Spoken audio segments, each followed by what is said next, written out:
a, a segunda escola de inverno, intitulada Abordagens para Análises dos Sistemas Agroalimentares. Meu nome é Letícia Keck, eu sou professora na Universidade Federal do Recôncavo da Bahia e falo em nome das colegas, professora Kátia, professora Daniela, e também em nome do GEPAD e do projeto CAPES-COFECUB, que são responsáveis aí pela organização dessa segunda escola de inverno. Bom, a primeira escola, para fazer uma breve contextualização, bem rapidamente, ela ocorreu em 2020, né? Ela teve o tema aí, Sistemas Alimentares Sustentáveis, e contou com 10 aulas virtuais, com a colaboração dos integrantes do grupo GEPAD da URGS, né? Com apresentações individuais. E foi uma experiência muito interessante, muito significativa, que reuniu um público bastante diverso de várias regiões do Brasil, inclusive de outros países.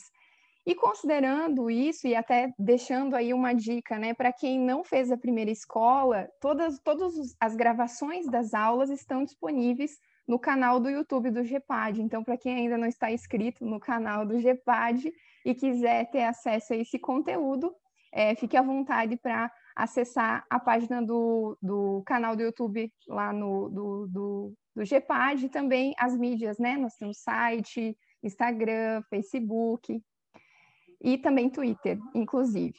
Bom, a partir dessa boa experiência, né, que a primeira escola trouxe, a gente está, então, promovendo a segunda escola virtual de inverno, com a temática Abordagens para Análise dos Sistemas Agroalimentares, que nessa segunda edição conta com o apoio do projeto CAPES-COFECUB, né, o projeto intitulado Sistemas Agroalimentares e Políticas Públicas, Construção de Inovações Teóricas e Metodológicas para Análise de Experiências Internacionais.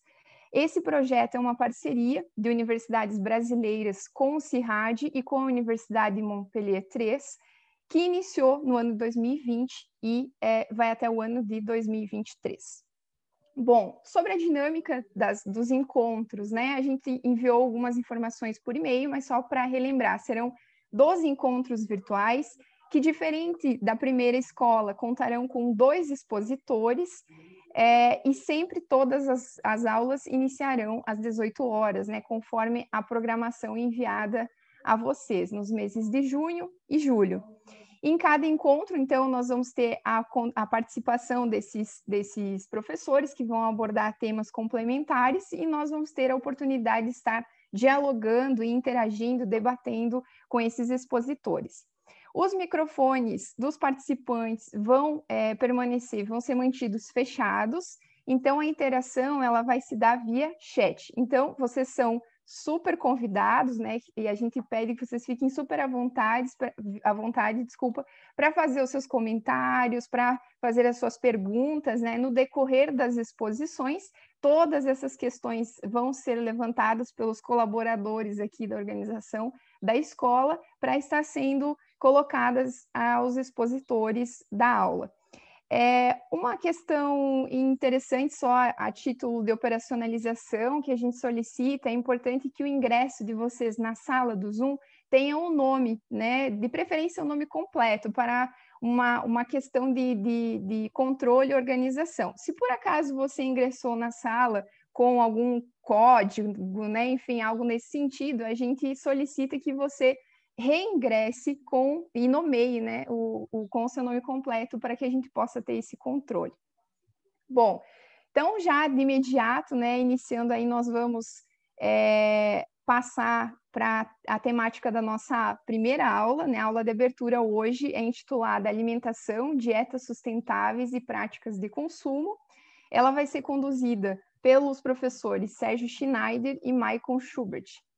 O professor Maico é professor adjunto no Departamento de Sociologia da URGS, membro dos programas de pós-graduação em Desenvolvimento Rural e Sociologia da mesma universidade, atuando aí com diversas temáticas, né, relacionadas à alimentação, consumo, sustentabilidade. O professor Sérgio é professor titular do Departamento de Sociologia da URGS, também membro dos programas de pós-graduação em Desenvolvimento Rural e Sociologia da Universidade Federal do Rio Grande do Sul.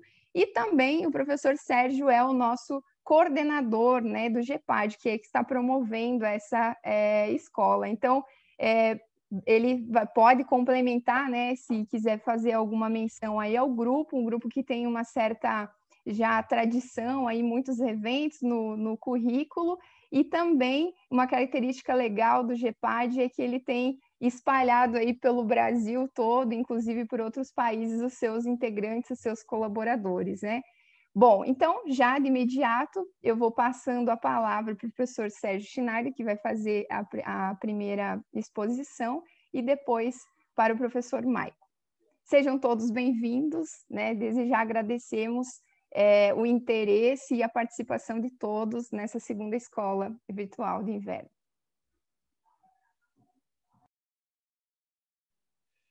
Ok, Letícia, meus prezados, antes de mais nada, boa noite a todos. Expressar meu profundo agradecimento à Letícia, a Kátia e a Daniela, que estão esse ano coordenando aí a escola de inverno. E é inverno mesmo, estou com frio nas pernas aqui que tá difícil. Sabe aquele frio úmido chato que tem aqui no Rio Grande do Sul. Então, bom, sem mais delongas, eu gostaria de dar início a essa apresentação que foi chamada aí na nossa, né, na primeira aula, com o título Alimentação, Dietas Saudáveis e Práticas de Consumo, né? O nosso grupo, o GEPAD, ele tem internalizado essa discussão sobre sistemas alimentares nos últimos anos e ela vem se mostrando, digamos, academicamente bastante profícua e também do ponto de vista social e até, eu diria, político, né? Porque nós estamos no meio de um processo de transformação, de mudanças, né? Com notícias do tipo, ontem circulou aí nas redes sociais, né? A Nestlé declarou que a maior parte dos produtos deles são considerados não saudáveis, né? Não sei, acho que alguns de vocês viram, né? Bom, se a principal companhia de alimentação no mundo admite isso, então há algo de errado no reino da Dinamarca, né? E, por outro lado, a Organização das Nações Unidas, a ONU, está chamando uma conferência sobre sistemas alimentares para setembro agora, que deverá repensar o formato da forma como produzimos, distribuímos e consumimos os alimentos no século XXI. E cada vez mais, na sociedade, de modo geral, os alimentos passam a ser parte da identidade das pessoas, né? Eu sempre costumo dizer para os meus alunos na graduação que no passado, quando a gente dava aula de sociologia, a gente dizia que a posição do indivíduo na divisão social do trabalho era dada pelo trabalho que ele fazia, pela profissão que ele exercia. Hoje, o alimento passa a ser um elemento de distinção social. Então, é isso que faz com que a alimentação, a discussão sobre sistemas alimentares, ela passa a ser tão atual, e é por isso que a gente está problematizando essa temática. Então, eu vou compartilhar aqui com vocês algumas slides e tentar ficar... Quantos minutos mesmo, Letícia? 20, né? 20 minutos, professor. 20 minutos, tá certo. Porque depois o meu colega Michael, com quem eu tenho o prazer de dividir a nossa disciplina de Sociologia da Alimentação e do Comer, ele vai seguir, tá certo? Não muito bem. Alguém chamou? Não? Então eu vou compartilhar a tela aqui. Ok? Dá para ver, Letícia? Sim, professor, estamos visualizando. Posso deixar assim ou preciso colocar a página inteira?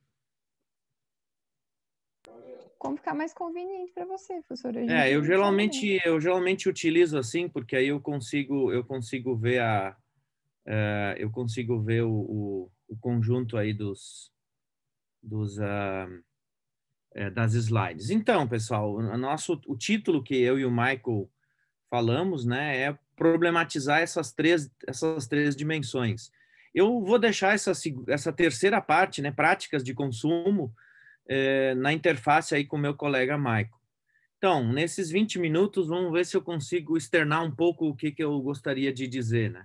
Eu tenho dito e afirmado que a gente vive num contexto de múltiplas transições e esse processo, esse momento de transição, ele está perpassado por uma profunda crise, né? Às vezes eu costumo citar o Gramsci, que quando há um momento de transição, o velho ainda não morreu e o novo ainda não nasceu, né? E nesse intermezzo, né, uma série de problemas surgem.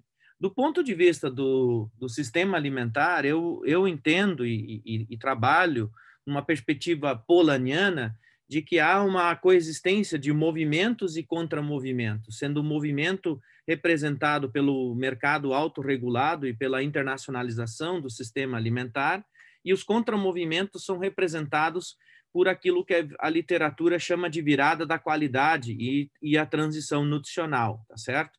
No meio disso, há processos de crises e de impactos que são representadas por o que eu chamo de novidades disruptivas ou fatores disruptivos, que é a China e a sua, enfim, a forma como a China vai se encaminhar e vai se posicionar nos próximos anos em relação à questão alimentar e, sobretudo, a questão da mudança climática, né? Como as mudanças climáticas vão, de fato, impactar a agricultura e a produção de alimentos. Esses são dois fatores absolutamente decisivos. A gente já está vendo, por exemplo, no Brasil, esse ano, né, o preço das commodities voltou a disparar e, inclusive, os debatedores estão esperando uma nova alta, né, das commodities, especialmente aí grãos, né, soja, milho e tal. Bom, eu também trabalho com a ideia de que a hipótese de um terceiro regime alimentar, o quarto regime alimentar, usando aí a classificação da Friedman e do McMichael, ele seria um regime composto por uma diversidade, né, por diferentes tipos, e não mais um modelo único, né?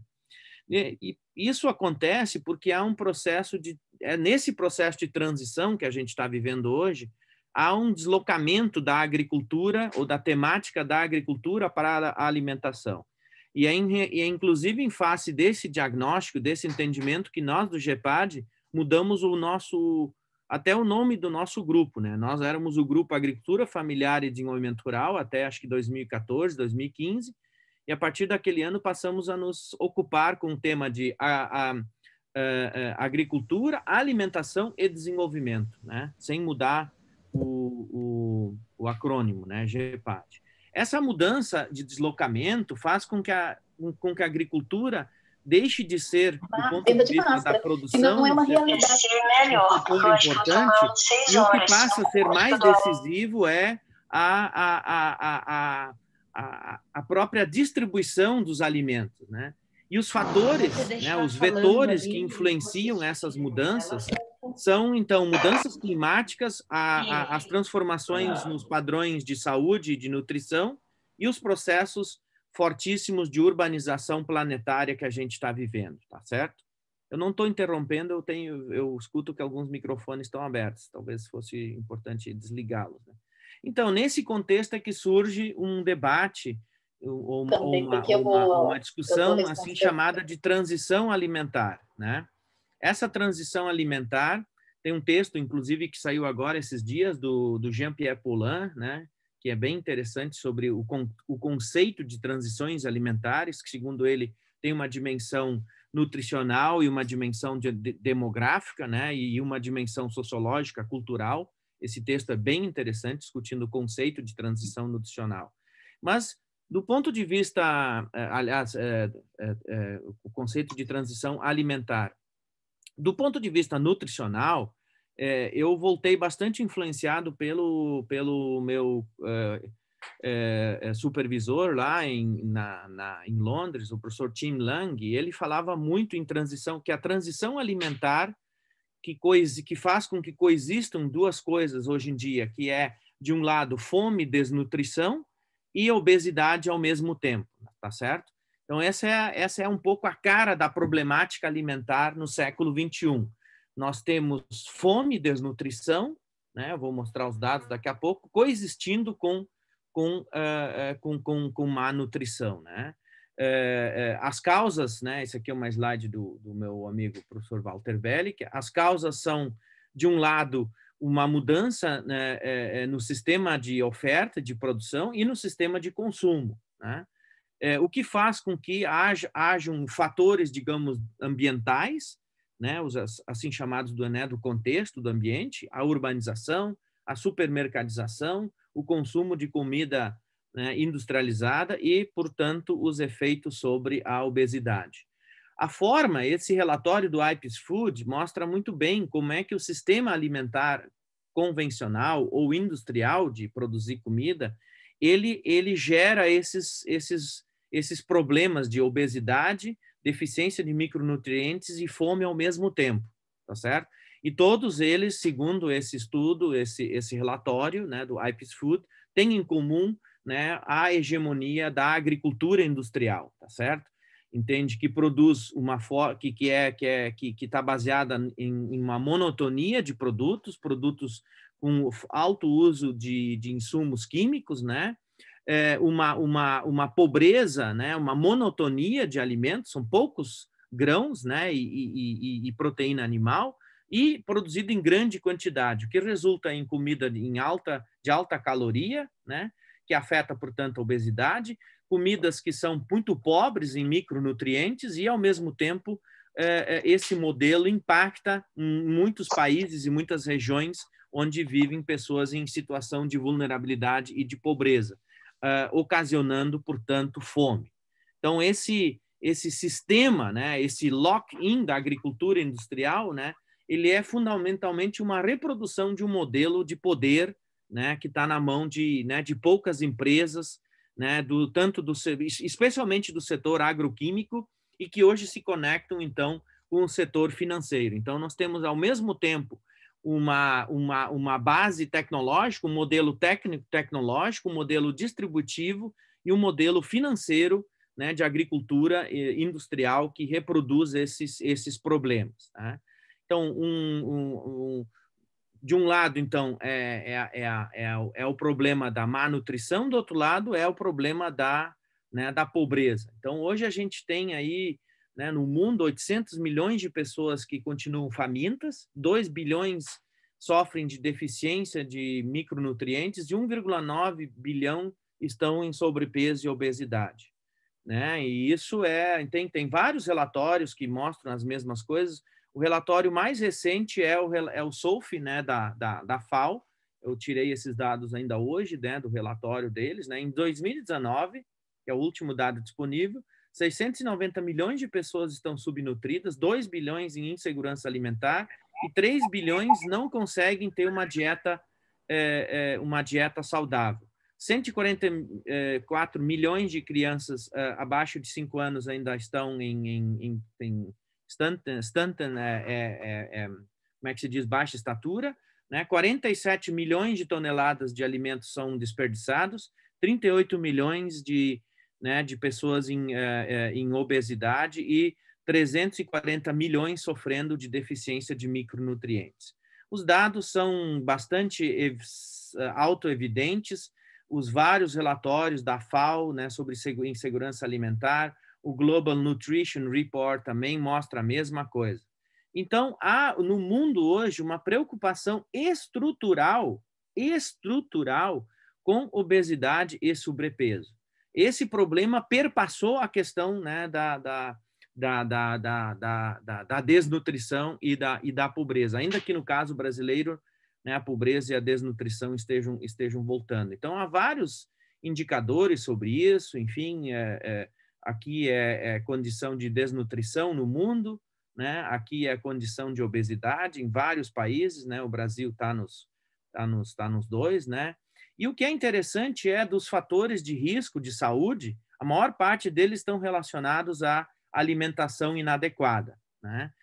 Especialmente aqui pressão alta, né? Problema aí de má nutrição infantil, né? E doenças, outras doenças que estão relacionadas a fatores de má nutrição, como, por exemplo, diabetes e ataque cardíaco. Tem um dado aqui que esse sim, ele é espantoso, né? Um estudo que a FAO divulgou, eu tirei essa slide deles, eles calculam, né? Um estudo do Michael Springman, né? Que serviu como um paper de suporte para o relatório da FAO sobre o estado da segurança alimentar, que saiu no ano passado. Eles estimam que, sob os padrões atuais de consumo de alimentos, os custos relacionados a dietas não saudáveis, eles estão projetados para 1,3 trilhões de dólares por ano em 2030, né? Então, é uma soma de dinheiro assim absurda, né? 1,3 trilhões de dólares é uma fábula de dinheiro, né? Que estão relacionados aí a problemas de, né, coronary, né? Enfim, doenças relacionadas às coronárias, stroke, como é que se diz? Derrame, né? Câncer e diabetes do tipo 2 mellitus, né? Então, esses são os custos, esses são os preços. Então, se a gente não se convencer do ponto de vista dos hábitos alimentares ou das questões ambientais, né, os governos, provavelmente, se fizessem as contas, fizessem o cálculo do custo da má nutrição, eles perceberiam que esse já é um problema de saúde pública bastante importante. A América Latina, particularmente, é uma das regiões do mundo que mais rapidamente cresce a prevalência de sobrepeso e obesidade, tá certo? Né? Então, né, aqui são dados aí, né, consolidados aí de 1975 para 2015. Essa linha mais clarinha, né, o vermelho mais claro, é sobrepeso, passa de 33% em 75 para 57% em 2015. E a obesidade passa de 7,8% em 75 para 23,6% em 2015, né? Então, são dados realmente complicados. A situação no Brasil, eu decidi não apresentar os dados, né? Vocês já os conhecem. Os dados estão aí disponíveis aí pelo IBGE e tal. Bom, esse é o problema. Esse é o problema, essa é a questão, entende? Então, por isso que a discussão sobre sistemas alimentares hoje é uma discussão sobre saúde pública, é uma discussão sobre nutrição. E se é uma discussão sobre nutrição, é fundamental, já deixou de ser uma discussão sobre produção, passou a ser uma discussão sobre consumo. É por isso que eu tenho argumentado, junto com outros colegas, que a grande mudança virá pelo lado da demanda e pelo lado do consumo. Porque, em primeiro lugar, a população mundial é urbana, a população brasileira, 86% dela é urbana, e, sobretudo, porque tem uma mudança cultural em andamento, em curso, que está mudando as práticas alimentares. O Michael vai detalhar isso um pouco depois na fala dele, problematizando várias dessas dimensões, né? As práticas alimentares, os alimentos passaram a ser um fato social, né, total, e deixaram de ser simplesmente uma questão biológica, ou seja, de buscar nutrientes para nutrir e satisfazer as necessidades nutricionais e alimentares das pessoas. É por isso que está em curso o que vem sendo chamado de quality turn, em que o alimento passa a ser revalorizado por aspectos relacionados à cultura, à procedência e à identidade territorial. Bom, isso nos leva a um debate, portanto, então, sobre o segundo aspecto, né, da minha apresentação, que é a discussão sobre dietas saudáveis e sustentáveis. Então, se os consumidores, se é o consumo que vai mudar, então há uma forte pressão, há uma forte importância, uma crescente importância que as decisões sobre o que você come, onde você come, que tipo de comida você come, passa a ter sobre o sistema alimentar, tá certo? No Brasil, nós vivemos aqui no reino do agronegócio, ou no reino da produção de alimentos. No Brasil, isso ainda não ganhou a legitimidade social, não ganhou ainda o destaque social, né, e político necessário. Mas nos outros países, especialmente nos países do norte, na Europa e na América do Norte, essa já é uma questão consolidada. Os hábitos alimentares, as preferências dos consumidores vão ser os principais vetores de mudança nos processos de produção de alimentos e na oferta de alimentos nas próximas décadas. É por isso que se fala cada vez mais hoje, então, em dietas saudáveis e sustentáveis. O que são dietas saudáveis e sustentáveis? Há um tempo atrás, o pessoal confundia essa discussão, né, de dietas saudáveis, né, e sustentáveis com, enfim, regimes dietéticos, né? Enfim, a dieta da lua, dieta mediterrânea, dieta disso, dieta daquilo. Na verdade, hoje, o conceito de dietas sustentáveis e saudáveis é um conceito que está relacionado ao cumprimento das grandes diretrizes sobre a sustentabilidade e o desenvolvimento sustentável. A grande questão é como o sistema alimentar pode cumprir, pode dar conta, né? pode repercutir de forma adequada os objetivos do desenvolvimento sustentável. Então, portanto, há uma forte conexão entre dietas saudáveis, só botar mais clicar um clique ali, tu vê? E os objetivos do desenvolvimento sustentável, os SDG.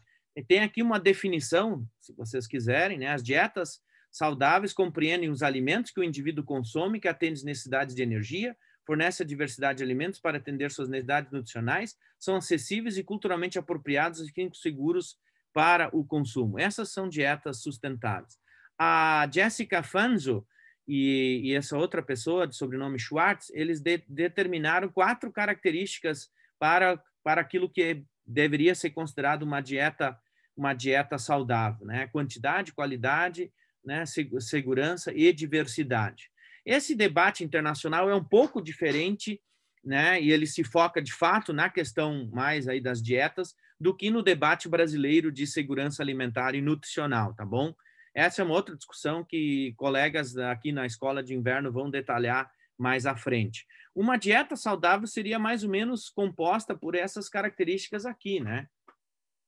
Uma diversidade de alimentos, basicamente aqui uma mudança da presença de proteínas e de carboidratos, né, para frutas e verduras, principalmente, tá certo? Então, uma dieta rica em cereais e em carnes passa de uma dieta rica em cereais e carnes, de uma dieta nutricionalmente monótona, nós passaríamos para uma dieta saudável na medida em que forem incorporadas mais verduras, frutas e assim por diante. Nem pensar, nem falar em ultraprocessados, entende? Então, eu acho que a primeira coisa que está na linha de tiro, na linha de fogo, nessa discussão, são os ultraprocessados. Há toda uma preocupação da OMS em relação a dietas saudáveis, né?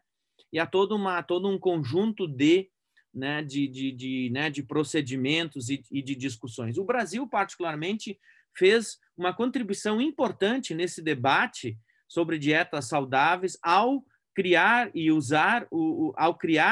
ao disseminar o Guia Alimentar Brasileiro, tá certo? O Guia Alimentar Brasileiro é considerado uma espécie de referência internacional para dietas saudáveis. Infelizmente, ele tem sido criticado mesmo aqui no nosso país. Então, enfim, aqui tem uma série de outras citações, tá certo? Eu não vou me ater a isso. O fato é que o tema das dietas saudáveis passa a incorporar tantos aspectos ambientais como aspectos nutricionais e aspectos das preferências dos indivíduos. E essa discussão ganha cada vez mais legitimidade. Eu trago aqui algumas figuras, algumas fotos, né, de como, por exemplo, dietas saudáveis passam a influenciar o paradigma da produção.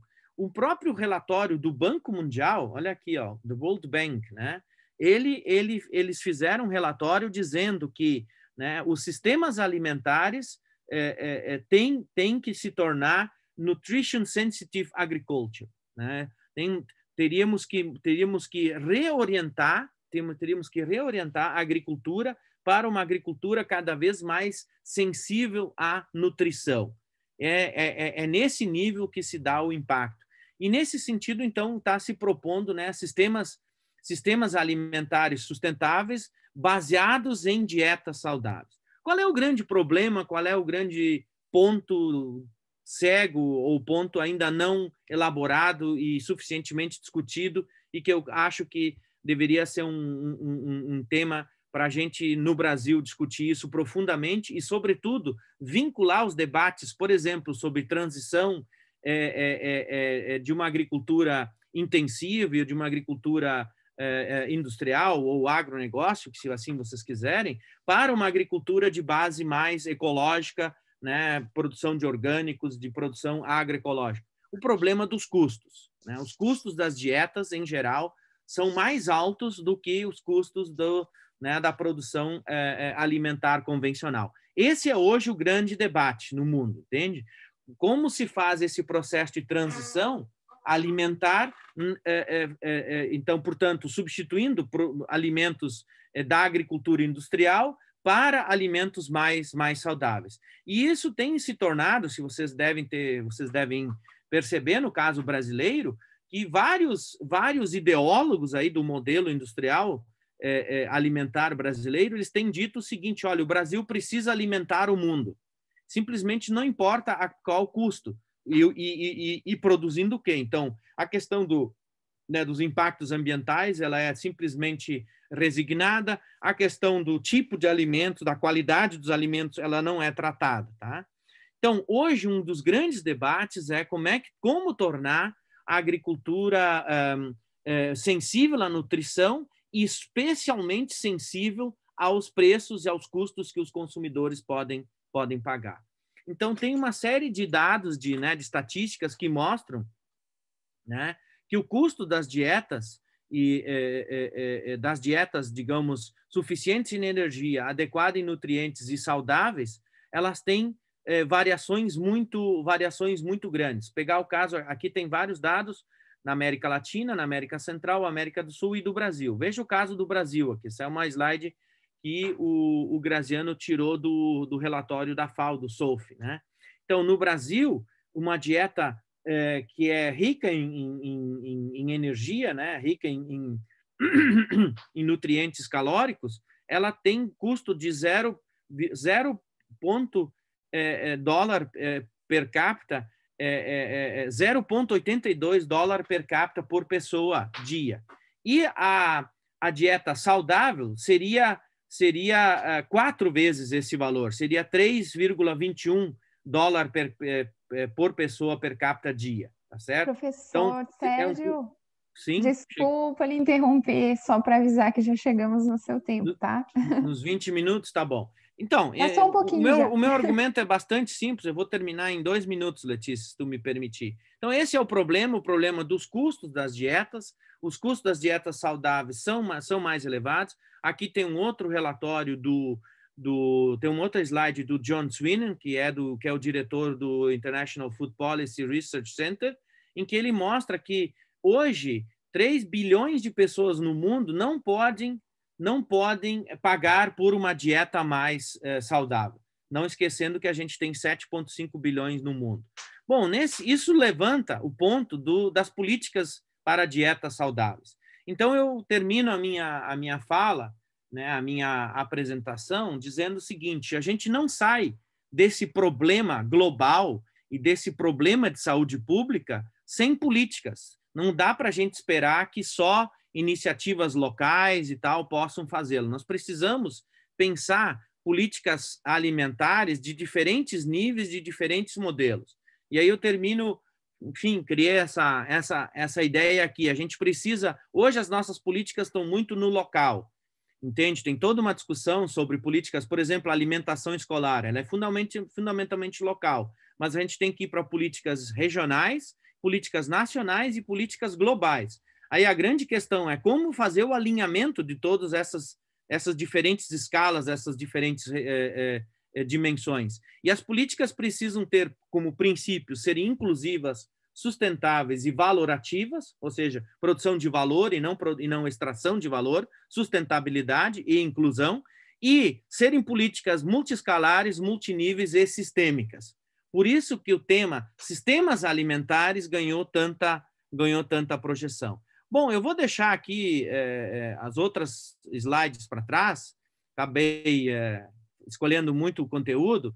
Talvez depois no debate eu possa detalhar algumas outras coisas. O que eu queria fundamentalmente levantar eram esses pontos, e eu passo então agora a palavra para o meu colega Maico, esperando que a mensagem tenha sido passada sobre essa discussão sobre alimentos e dietas saudáveis ou dietas não saudáveis também. Muito obrigado.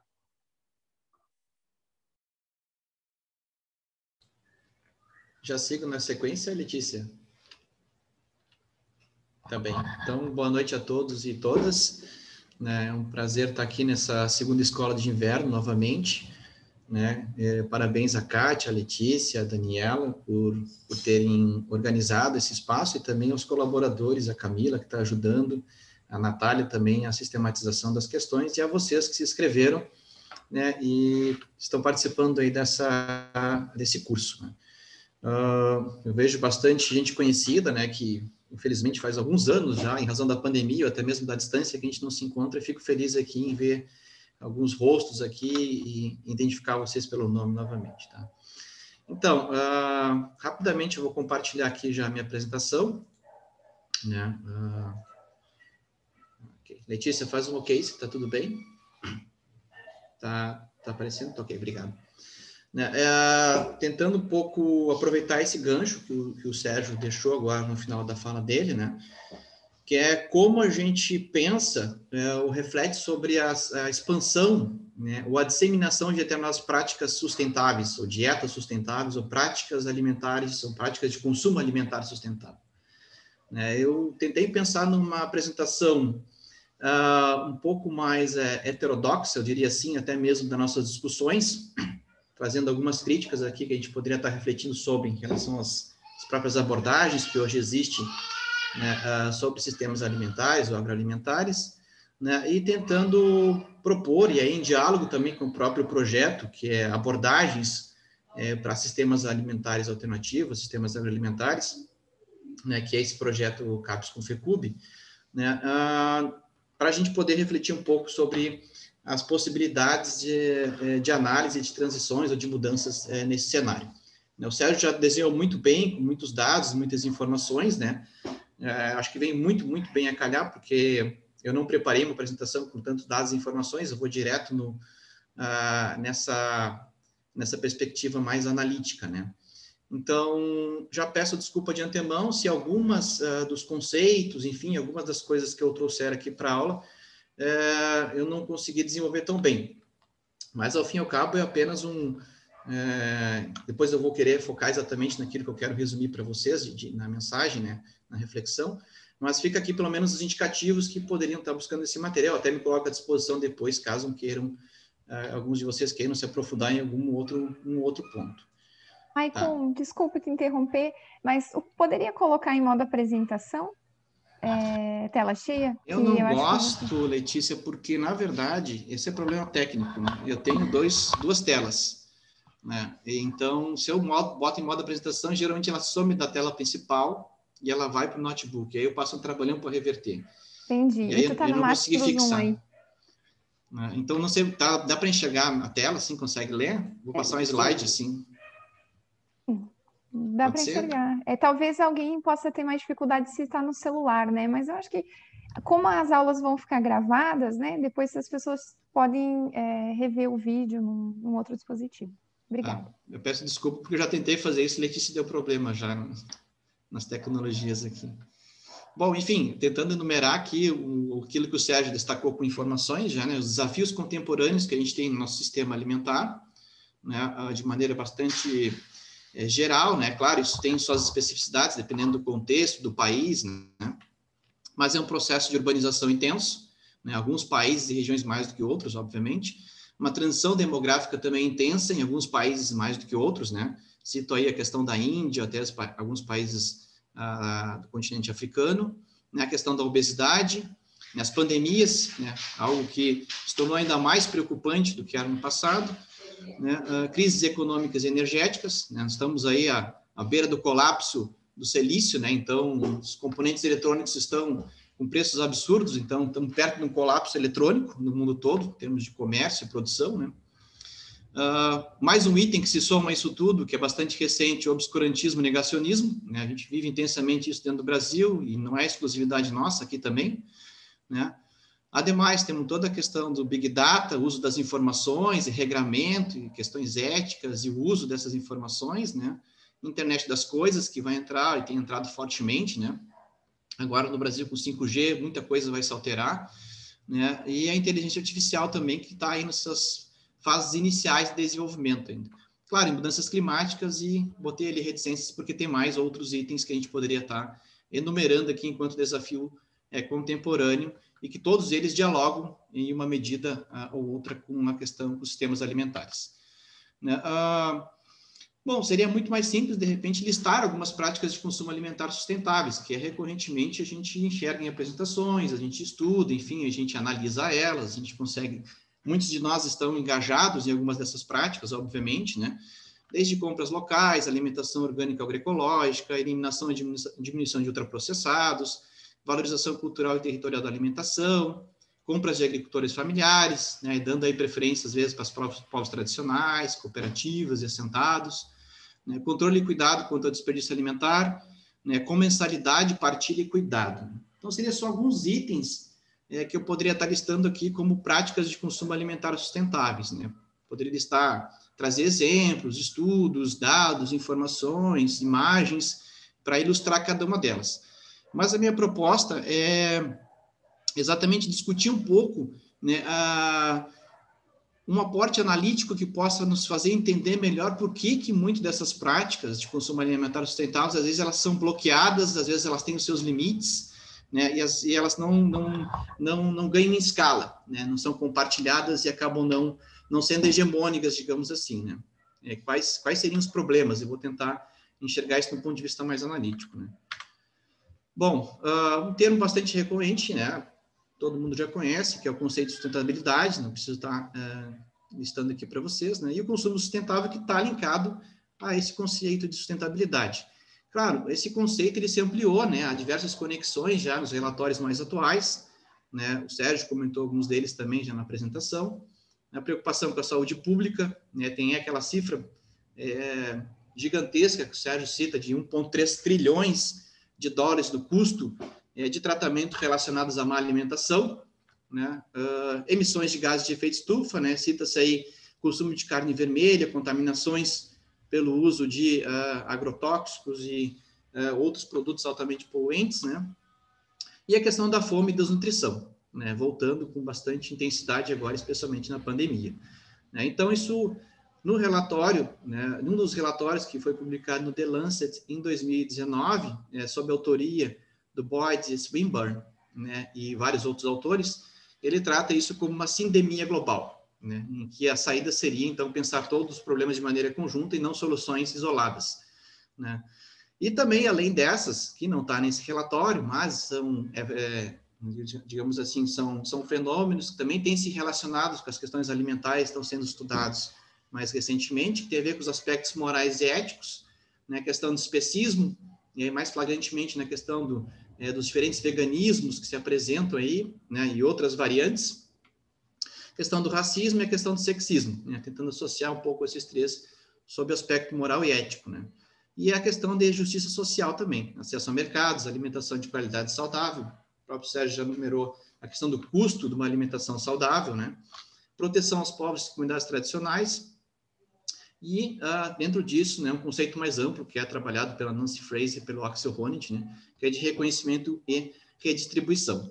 Isso seriam aspectos mais ampliados, né, do ponto de vista dessa ideia de consumo sustentável, de práticas alimentares sustentáveis, né. Bom, mas aí vem a grande pergunta, né, aqui que eu me concentro um pouco mais, né. Como as práticas alimentares sustentáveis emergem, são compartilhadas e se posicionam e se inserem em processo de transição, né? E diante dessa pergunta mais ampla, eu teria algumas outras mais específicas, né? Qual o papel e a importância do consumo e do consumidor? O Sérgio relatou, né, na apresentação dele, é algo que a gente recorrentemente vem discutindo e analisando em textos e tal, né? De que vivemos um regime alimentar em que os consumidores, em que a demanda ela é bastante importante, ela que vai guiar a transformação, ou ela que tem um papel importante nessa mudança, nessas transformações, mas a gente tem que discutir exatamente, né, qual o papel e qual é a importância desse consumidor, do ponto de vista analítico das práticas alimentares.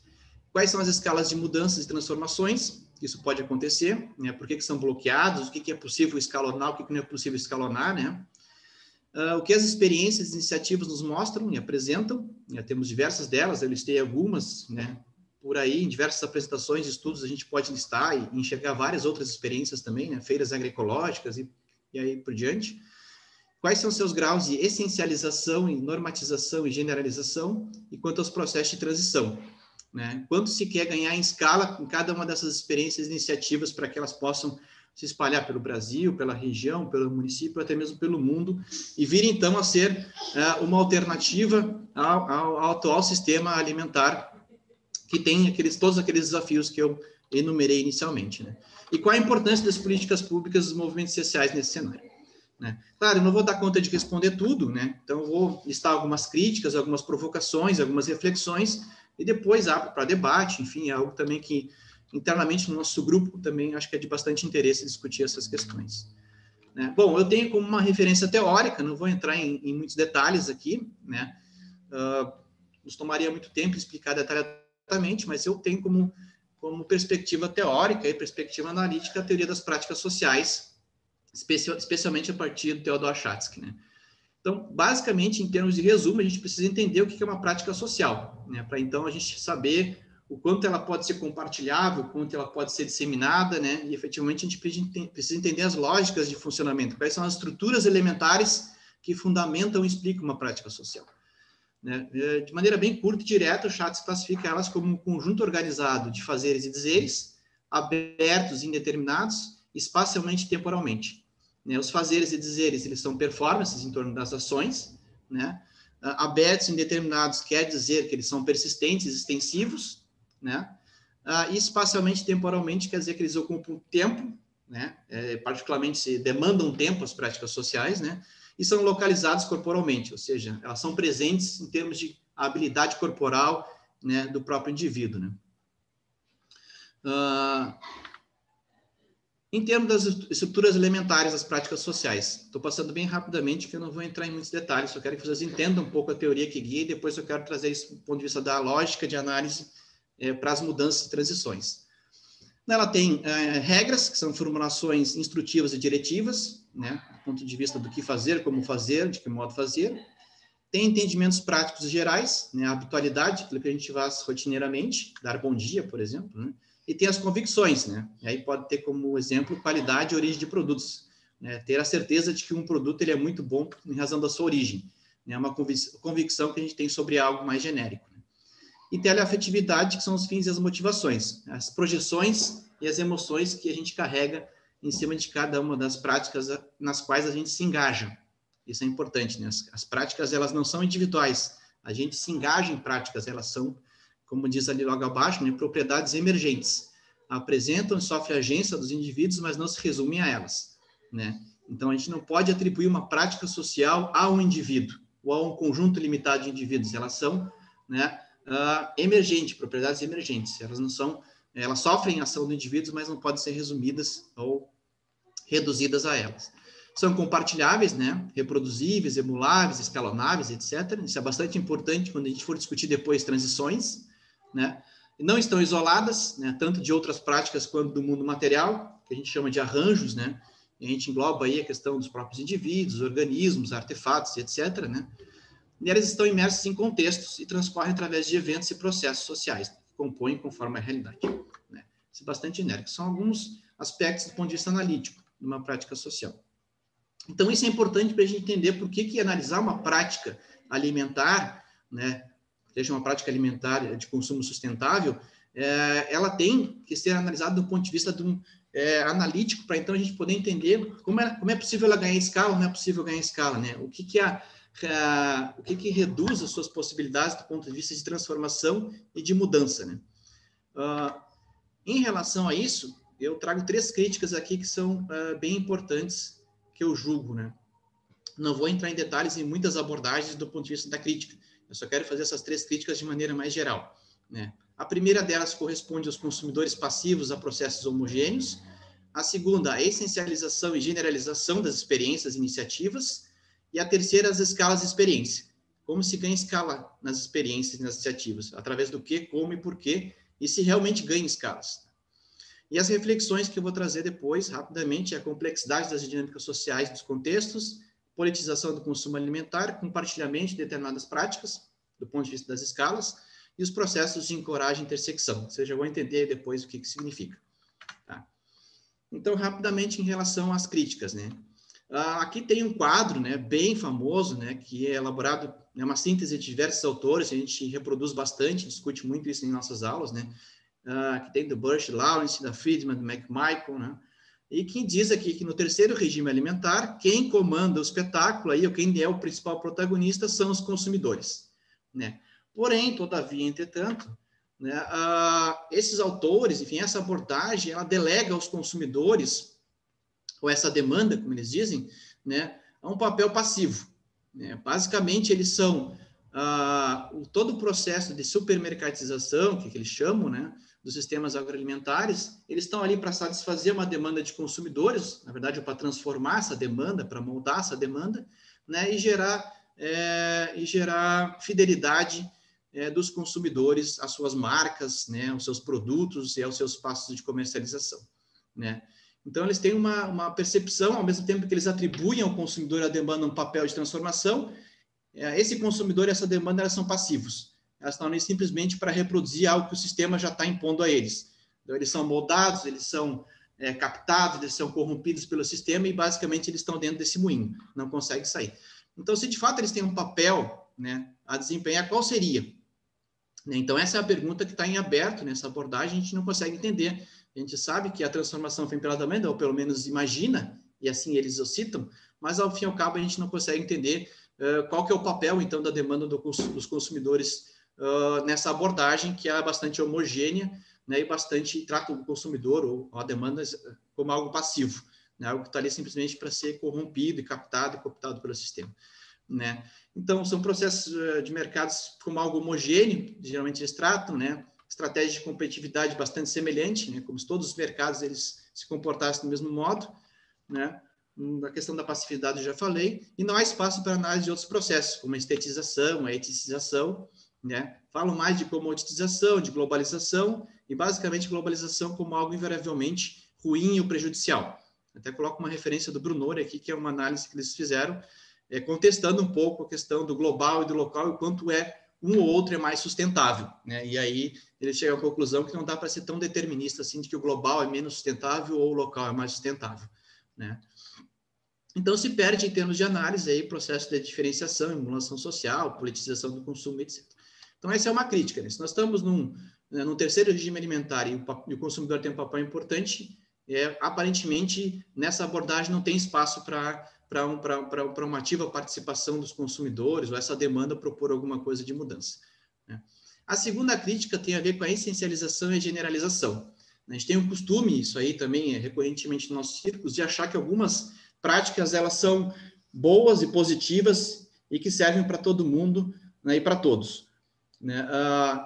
Eu trouxe 2 exemplos para a gente pensar um pouco, né? A mensalidade familiar é algo bom, positivo e deve ser valorizada, né? Todos falam que tem que se comer em família, que tem que fazer o jantar, o almoço, as refeições em família, etc. Bom, há diversos autores que tratam isso com uma certa reticência, né? E refletem um pouco, olha, tem algumas questões que têm que ser tratadas aí um pouco com mais cuidado, né? Geralmente esses espaços, eles também têm harmonia, mas também têm conflito, eles coexistem, né? Nem todos os membros da família estão dispostos a isso, por exemplo. A coordenação de preferências e gostos, às vezes, é muito difícil, né? O patriarcalismo se expressa fortemente nos espaços de comensalidade familiar, algo bem tradicional, em que o pai senta na ponta da mesa, repassa todo o diário do dia com a família, controlando o movimento, né, os passos de cada um, né? Então, ele acaba fortalecendo uma certa dominação patriarcal dentro da família. Estratificação, controle moral e relações de poder assimétricas, muitas vezes se estabelecem nesses espaços, né? Também é um espaço de aprendizado, saberes e memórias. Então, não dá para essencializar esse tipo de prática como algo genuinamente bom e positivo, né? Porque nem sempre é bom e positivo. Ele é bastante complexo, né? E ele tem que ser analisado nessa dimensão também, né? Porque às vezes a gente está propondo, né, ou estabelecendo uma certa recomendação do ponto de vista de uma prática alimentar sustentável, em que na realidade ela não é sustentável, ela ao fim e ao cabo é prejudicial, né? Dependendo da família, dependendo do ambiente, dependendo do contexto em que ela acontece. O mesmo tem a ver com as práticas de cozinhar, né?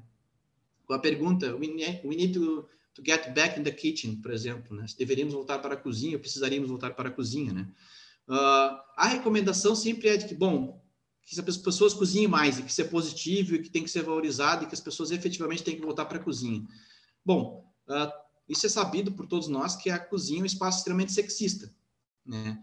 Se a gente for ver esses dados aqui, eu trouxe também, né, da PNAD de 2017, aqui está as horas que, né, o sexo masculino dedica aos afazeres domésticos, e aqui o sexo feminino se dedica aos afazeres domésticos. Isso é desigual. Então, quando a gente diz que você tem que voltar para cozinhar mais, em geral, quem vai cozinhar mais vai ser a mulher. Então, é um espaço extremamente sexista. Ocupa tempo, 3, 4 refeições, preparo, compra, gestão de estoque, controle de cardápios, conflitos de gosto e preferência, né? É um lugar altamente tecnificado, e será ainda mais, o que facilita para alguns que têm recurso para investir em cozinhas mais bem equipadas, etc., né? Não aqueles que têm que voltar a cozinhar a lenha, por exemplo, porque tu não tem dinheiro para comprar um botijão de gás, ainda mais na nossa realidade atual, né? É um espaço de aprendizado, saberes e memórias também, claro, e envolve prazer, obrigação, frustração e realização. Então, é bastante complexo também esses espaços e essas práticas alimentares. Então, a gente tem que ter muito cuidado quando a gente recomenda que as pessoas voltem a cozinhar. E eu não tenho outros detalhes, tanto que eu deixo 3 pontinhos em cada uma delas, que teria outras tantas questões que poderiam ser levantadas e que se manifestam nesses espaços, né? Aqui é só para pontuar essa segunda crítica, que é a essencialização e generalização de algumas práticas alimentares que são dadas a priori como positivas e devem ser, então, levadas adiante, disseminadas, etc. Então, tem que ter muito cuidado quando se discute essas práticas alimentares, né, e ser um pouco mais crítico, enfim, em relação a elas. A terceira crítica tem a ver com as escalas e experiências, né? Então, por que as iniciativas e experiências não ganham escala e se disseminam? Tem algumas delas aqui, a Feira Vegana, a Revolução dos Baldinhos em Florianópolis, a Feira Vegana de Porto Alegre, Feira Agroecológica de Porto Alegre, Raízes do Brasil no Rio de Janeiro. E a grande pergunta é, por que essas experiências não ganham escala? A gente sempre se pergunta isso, né? Por que não ganha escala? Por que isso não dissemina? Por que não vai adiante? Por que outros não copiam, etc. Bom, a princípio tem algumas respostas, que isso também já é de entendimento de muitos, né? Depende dos contextos sociais e culturais, são distintos, né? Políticas públicas de apoio e formulação, em alguns lugares tem, em outros não, né? Em alguns lugares tem problemas sociais mais urgentes, como violência, falta de emprego e falta de renda, né? E que essas experiências, enfim, essas iniciativas acabam sendo deixadas em segundo, terceiro ou quarto plano, né? Depende do capital social, né? Que é algo que a gente vem discutindo há um bom tempo, né? Das organizações, movimentos sociais e outros coletivos, e também das desconexões que há entre os espaços públicos, as demandas sociais, e aqui os intitulamentos, eu estou usando o conceito do Amartya Sen de liberdades substantivas. Não vou entrar em detalhe, mas tem a ver com as capacidades ou capacitações que as pessoas têm, né, em ter uma alimentação, em ter saúde, em ter educação e etc., para que elas, então, possam efetivamente ter uma participação social mais ativa, né? E tudo isso dentro de um contexto de historicidade, de territorialização ou desterritorialização e de habilidades sociais, né? Os atores que estão ali presentes possuem habilidades sociais para moldar ou para efetivamente interferir nessa realidade social. Tem muito a ver também com os intitulamentos, né, que seria a base disso tudo. Bom, o que daria para tirar disso, né? Então, as práticas de consumo alimentar, essas que a gente acaba analisando do ponto de vista das experiências e iniciativas, são sempre locais e territoriais? Essa é a grande pergunta. Bom, a resposta é sim e não, né, pelo olhar da teoria das práticas sociais. Sim, as experiências e iniciativas sempre são locais e territoriais, né, pelo olhar da teoria das práticas sociais, porque há uma singularidade situacional e contextual nas experiências, que dificilmente pode ser transpostas em outras situações e contexto, né? Vide as políticas, né, from the top to bottom, aí, que sempre dão errados, porque elas entram de maneira atravessada nos contextos e nas situações. Um exemplo disso é a nossa política territorial no Brasil de anos anteriores, que foi um desastre, né? As experiências são formadas por conjuntos de práticas e arranjos materiais que se conectam de forma distinta e depende do contexto da situação, né? Então, sim, nessa condição, as experiências e iniciativas sempre são locais e territoriais. Não há como reproduzi-las. Não. E não por quê? Porque as práticas sociais ganham escala e se configuram, conectam de forma distinta com outras práticas e o mundo material à volta, né? indivíduos, coisas, substâncias, etc. Então, o que é escalonável, né, o que pode sair de dentro de um local, de um território, são as práticas, né, e não as experiências, né, porque as experiências elas são formadas por conjuntos de práticas, por várias práticas, e esse conjunto, a forma como essas práticas se conectam, a forma como elas se arranjam, ela depende muito da situação e do contexto. E isso não tem como ganhar escala, não tem como levar para outro local, outro território. O que tu pode levar para outro local e território, isso é importante, são algumas práticas, né, dessas experiências, né? Por quê? Porque elas estão dispersas, podem ser compartilhadas a partir dos entendimentos, habitualidade de convicções, né, das estruturas teleafetivas, fins e motivações, das regras diretivas e instrutivas, aquelas estruturas lógicas e elementares da prática social, como citei antes, né? Depende dos arranjos materiais também, né, são parcialmente manipuláveis, mas representam um custo, né, de ter um artefato, de ter um certo investimento em infraestrutura e etc. Isso tem um custo, né, mas são parcialmente manipuláveis esses arranjos, no qual as práticas podem ser levadas, então, a se conectar. E determinadas práticas, ao ganhar escala, podem ser compartilhadas em determinados contextos e situações e se conectarem a outras práticas, formando novas e singulares experiências. Então, é aí que a gente ganha escala e experiência. Oi, Michael, Letícia. desculpa te interromper, mas só para avisar que o teu tempo está acabando, tá? 2 minutinhos eu finalizo aqui. Obrigado, Letícia. Né? Então, quais são as reflexões que a gente leva a partir disso? Há uma complexidade das dinâmicas sociais dos contextos, cuidado com a generalização e essencialização, né? Tem que se levar em consideração cada vez mais, tá? O Sérgio pontuou isso é importante, não faz parte dessa palestra especificamente, mas eu lido com isso em outros estudos sobre ativismo alimentar. Né? A politização do consumo alimentar, consumidores efetivamente com alguma atuação e protagonismo, ações individuais coletivizadas. A Fátima e eu estamos elaborando agora um capítulo para um livro nosso, né, Sérgio, que é tratar exatamente disso, né? E aí é que está a atuação da demanda dos consumidores, que podem inserir alguma transformação no sistema, né? Compartilhamento de determinadas práticas, escalas, né? As experiências são territoriais e locais, situacional e contextual, mas as práticas sociais são dissemináveis, em certo grau de indeterminismo também, a gente não sabe exatamente como isso vai adentrar os contextos, né?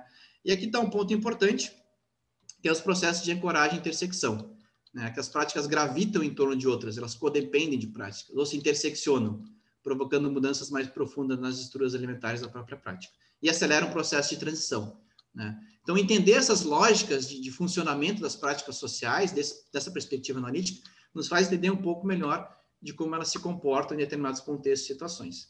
E aqui, para fechar, o último slide, tá, Letícia? Pensar as práticas de consumo alimentar em termos de processo de transição é algo complexo, né? Conectar análises mais precisas sobre essas práticas, como se disseminam, emergem, mudam, desaparecem, presta melhor amparo à elaboração de políticas públicas, né? A gente não cai naquela de generalização das políticas e etc., né? Como algumas que eu já citei, etc., teria um rol de políticas aí para se comentar e discutir. A essencialização de determinados movimentos e a generalização de pautas políticas desestimulam a disseminação de determinadas práticas de consumo alimentar sustentável, né? Eu cito aqui como exemplo o movimento vegano, né, e o pecuarista familiar, né? Como fazer dialogar, por exemplo, essas duas experiências, em que em algumas práticas elas podem ser convergentes do ponto de vista especificamente ambientais, por exemplo, né? Em suas diferentes percepções, né? E abordagens teóricas totalizantes são mais normativas, né, teleológicas e menos praxeológicas. Apresentam premissas muitas vezes equivocadas e parciais e concluem com receitas generalistas, também são essencialistas. E, por fim, fica a pergunta, né, como dinâmicas sociais mais recentes podem ser interpretadas à luz da abordagem mais pragmática e quais como são as práticas sociais que compartilham, né? Aí tem alguns exemplos, afroveganismo, queer veganismo, ecofeminismo, algumas que a gente vem estudando do ponto de vista do ativismo alimentar, né? Enfim, desculpa um pouco a pressa, né, mas eu encerro por aqui, né? Eu não dimensionei o tempo muito bem, então, obrigado, Letícia. Obrigada, Maicon. Agradeço também ao professor Sérgio, né, já que a gente não fez ali no intermédio entre um e outro. Obrigado pelas contribuições, né, excelentes exposições.